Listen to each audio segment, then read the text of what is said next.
सभी प्रेम से बोलिए दशा माता की जय। प्रिय श्रोताओं, आज हम सुनेंगे दशा माता की 7वें दिन की कथा, जो कि इस प्रकार है।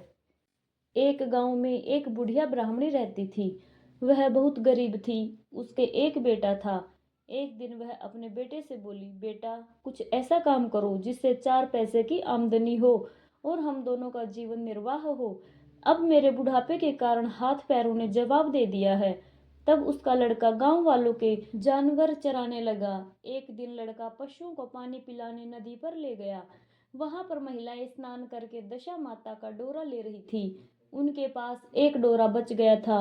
उनमें से एक स्त्री ने कहा कि इस लड़के से पूछो कि यह किसका है। तब एक स्त्री लड़के के पास जाकर पूछने लगी कि तुम्हारे घर में कौन कौन है। लड़के ने बताया, केवल मेरी माँ है, जो कि बूढ़ी है। स्त्री ने लड़के को एक डोरा देते हुए कहा, तुम इसे लेकर घर चले जाओ और अपनी माता को दे देना और कहना कि इसका पूजन और व्रत करें। हम तुम्हें सीधा और पूजा की सामग्री भी देते हैं। तुम इसे भी अपनी माता को दे देना। लड़के ने उनसे डोरा ले लिया। फिर सब स्त्रियों ने उसे सीधा भी दिया। लड़का उस सामान को लेकर घर आया और उसने दरवाजे से ही माँ को पुकार कर कहा, गठरी को उतार लो, मैं बोझ से दबा जा रहा हूँ। उसकी माँ बहुत प्रसन्न हुई। माँ ने बेटे से पूछा, यह सब कहाँ से लाए हो। लड़के ने माँ को सब समाचार सुनाकर दशा माता का डोरा भी दे दिया। बुढ़िया ने डोरे को लेकर माथे से लगाया और उसी दिन से व्रत करने लगी। 9 दिन तक कथा कहानी कहती रही। फिर 10वें दिन उसने डोरे के पूजन की तैयारी शुरू की। वह देहरी के बाहर गोबर से लीप रही थी कि उसी समय एक बहुत ही गरीब बुढ़िया आकर बोली कि क्या कर रही हो बहन।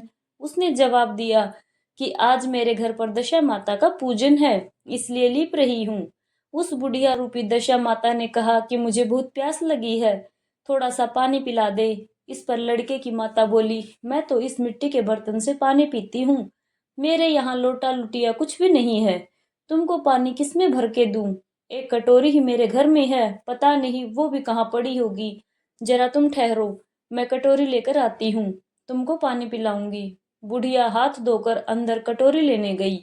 इसी बीच दशा माता, जिन्होंने बुढ़िया का रूप धारण कर रखा था, उसके मटके रखने की जगह पर एक सोने का घड़ा रखकर अंतर्ध्यान हो गई। बुढ़िया कटोरी लेकर मटके के पास गई।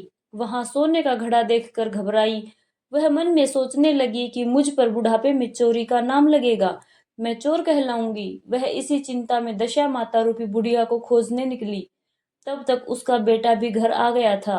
उसने माँ से पूछा, तुम किसे खोज रही हो माँ? उसने बताया, अभी एक क्षीण अवस्था वाली बुढ़िया आई थी, यहाँ सोने का घड़ा रखकर न जाने कहाँ चली गई। लड़के ने बताया कि वह तो दशा माता थी, उन्होंने तुमको यहाँ घड़ा दिया है।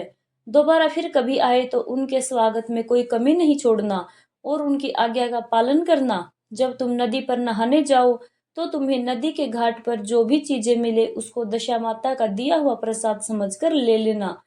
किसी से यह पूछताछ मत करना कि यह चीज किसकी है और कहाँ से आई है। फिर जब बुढ़िया नदी से नहाकर बाहर निकली तो उसे सोने का घड़ा भरा दिखाई दिया और उसके पास ही अच्छे वस्त्र रखे थे। बुढ़िया ने कपड़ों को पहन लिया और घड़े को लेकर चलने की तैयारी की। 4 कहार एक डोली लेकर उसके पास आ गई। कहारों ने उसे डोली में बैठने को कहा। बुढ़िया जब घर पहुंची तो उसने देखा कि वहां तो आलीशान महल खड़ा है। बुढ़िया महल के अंदर चली गई। वहां उसने श्रद्धा पूर्वक और भक्ति भाव से दशा माता के डोरे का पूजन किया और हाथ जोड़कर वरदान मांगा कि जिस प्रकार तुमने मुझे संपत्ति दी है उसी प्रकार मेरे घर में एक सुशील बहू और आ जाए, तभी यह सब शोभा देगा। कुछ दिनों बाद लड़के का विवाह हो गया और बहुत ही सुंदर और सुशील बहू बुढ़िया के घर आ गई। बुढ़िया ने दोबारा दशा माता से वर मांगा कि जैसे मेरे बेटे बहू सुशील और सज्जन हैं, उसी प्रकार के मैं पुत्र भी पाऊं। कुछ दिनों बाद बुढ़िया के यहाँ एक पुत्र रूपी रतन पैदा हुआ।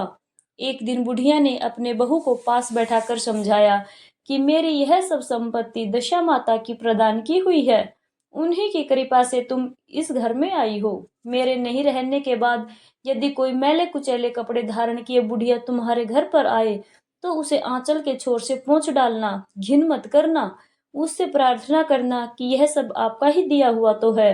जब भी दशा माता का डोरा लेना हो तब तुम उसको अवश्य लेना और श्रद्धा पूर्वक उसका पूजन करना। जब भी तुम्हारे ऊपर संकट के बादल गिर जाएं तो सुहागिनों को न्योतना। दशा माता की कृपा से तुम्हारी सब इच्छाएं पूरी होंगी। कुछ दिनों के बाद बुढ़िया का स्वर्गवास हो गया।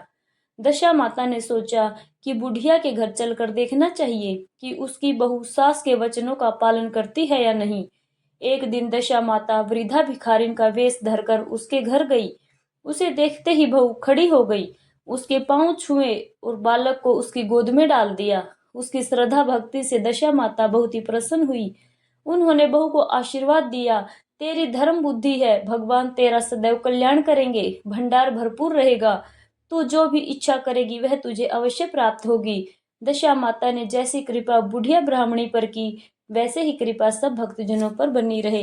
बोले दशा माता की जय। जय श्री राधे। हरे कृष्णा। प्रिय श्रोताओं, अब सुनेंगे भगवान श्री गणेश की कथा जो इस प्रकार है। एक नगर में एक बूढ़ी माई रहती थी जो रोजाना मिट्टी के गणेश जी की पूजा किया करती थी। वह रोजाना मिट्टी का गणेश जी बनाती और फिर पूजा करती। पर जैसे ही बूढ़ी माई गणेश जी की प्रतिमा को स्नान करवाती तो मिट्टी के गणेश जी थे वह तो गल जाते। वह बूढ़ी माई बड़ी ही परेशान होती।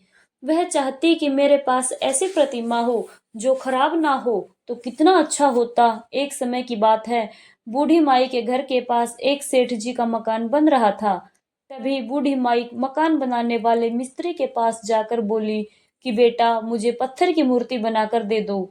मैं गणेश जी की पूजा करती हूँ, मिट्टी का गणेश जी बनाती हूँ तो पानी लगते ही वह तो गल जाता है। मैं तो बूढ़ी हो चली हूँ, मुझसे रोजाना गणेश जी नहीं बनाए जाते, इसलिए बेटा तुम मेरे लिए एक पत्थर का गणेश जी बना दो। गणेश भगवान तेरी सारी मनोकामनाएं पूर्ण करेंगे।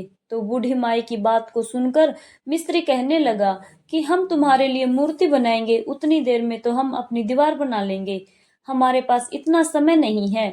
सेठ जी का काम बीच में छोड़कर हम तुम्हारे लिए मूर्ति बनाएं। यह सुनते ही बूढ़ी माई को बड़ा ही दुख हुआ और वह मन ही मन कहने लगी कि भगवान करे तुम्हारी यह दीवार कभी ना बने। यह कहकर बूढ़ी अम्मा अपने घर को चली गई और मिस्त्री और मजदूर दीवार को बनाने में लग गए। अब दीवार जैसे ही बनाए तो वह टेढ़ी हो जाती। दीवार को तोड़े और फिर से बनाए पर सीधी दीवार नहीं बनती। इस तरह पूरा एक दिन निकल गया। शाम को सेठ जी आए और कहने लगे कि आपने अभी तक कुछ नहीं किया। तो मिस्त्री ने बूढ़ी माई के आने की सारी बात बताई। यह बात सुनकर सेठ जी बूढ़ी माई के पास गए और प्रणाम करके बोले, माँ जी, आप आशीर्वाद दो कि मेरा मकान जल्दी से पूरा हो जाए। मैं तुम्हारे लिए पत्थर का क्यों, सोने का गणेश जी बनवा कर दूंगा। यह सुनकर बूढ़ी माई बहुत प्रसन्न हुई और उन्होंने सेठ जी को आशीर्वाद दिया कि बेटा, बिना कोई विघ्न के तेरा मकान जल्दी से पूरा हो जाए। इस तरह सेठ जी ने आकर देखा कि टेढ़ी दीवार थी वह बिल्कुल सीधी हो गई। यह गणेश जी का ही चमत्कार देखकर मिस्त्री और मजदूर सेठ जी सारे गणेश जी की जय जयकार करने लगे। सेठ जी ने जैसा कहा था वैसा ही किया। सोने के गणेश जी बनवाकर उन्होंने बूढ़ी माई को लाकर दिए। यह देखकर बूढ़ी अम्मा बहुत प्रसन्न हुई और सेठ जी को ढेरों दुआएं देने लगी। उसी दिन से सेठ जी भी गणेश जी के पक्के भक्त बन गए और रोजाना सबसे पहले उठकर स्नान करते, फिर गणेश जी की पूजा किया करते, उसके बाद अन्य काम किया करते थे। तो गणेश जी के आशीर्वाद से सेठ जी दिन दुगुनी रात चौगुनी तरक्की करने लगे। बोलो गणेश जी भगवान की जय। अब आप सुनिए लपसी और तपसी की कहानी। एक लपसी था, एक तपसी था। तपसी हमेशा भगवान की तपस्या में लीन रहता था। लपसी रोजाना सवा सेर की लापसी बनाकर भगवान को भोग लगाकर भोजन कर लेता। एक दिन दोनों लड़ने लगे। तपसी बोला, मैं रोज भगवान की तपस्या करता हूँ इसलिए मैं बड़ा हूँ। लपसी बोला, मैं रोज भगवान को सवा सेर लापसी का भोग लगाता हूँ इसलिए मैं बड़ा हूँ। नारद जी वहां से गुजर रहे थे। उन्होंने दोनों को लड़ता हुआ देखकर उनसे पूछा कि तुम लड़ क्यों रहे हो। तपसी ने खुद को बड़ा होने का कारण बताया और लपसी ने अपना कारण बताया। नारद जी बोले, तुम्हारा फैसला मैं करता हूँ। दूसरे दिन लपसी और तपसी नहाकर अपनी रोज की भक्ति करने आए तो नारद जी ने छुपकर 1.25 करोड़ की एक अंगूठी उन दोनों के आगे रख दी। तपसी की नजर जब अंगूठी पर पड़ी तो उसने चुपचाप अंगूठी अपने नीचे दबा ली। लपसी की नजर जब अंगूठी पर पड़ी तो उसने ध्यान ही नहीं दिया और भगवान को भोग लगाकर लापसी खाने लगा। नारद जी सामने आए तो दोनों ने पूछा कि कौन बड़ा है, तो नारद जी ने तपसी से खड़ा होने को कहा। वो खड़ा हुआ तो उसके नीचे दबी अंगूठी दिखाई दी। नारद जी ने तपसी से कहा, तपस्या करने के बाद भी तुम्हारी चोरी करने की आदत गई नहीं, इसलिए लपसी बड़ा है और तुम्हें तुम्हारी तपस्या का कोई फल भी नहीं मिलेगा। तपसी शर्मिंदा होकर माफी मांगने लगा। उसने नारद जी से पूछा, मुझे मेरी तपस्या का फल कैसे मिलेगा? नारद जी ने कहा, यदि कोई गाय और कुत्ते की रोटी नहीं बनाएगा तो फल तुझे मिलेगा।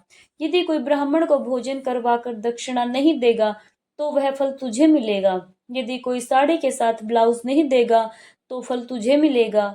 यदि कोई दिए से दिया जलाएगा तो फल तुझे मिलेगा।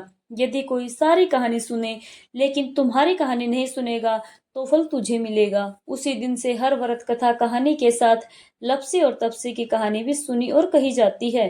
प्रिय भक्तजनों, आज की यह वीडियो अगर अच्छी लगी हो तो इस वीडियो को लाइक कीजिएगा, चैनल को सब्सक्राइब कीजिएगा और दशा माता की जय कमेंट में जरूर लिखिएगा। जय दशा माता।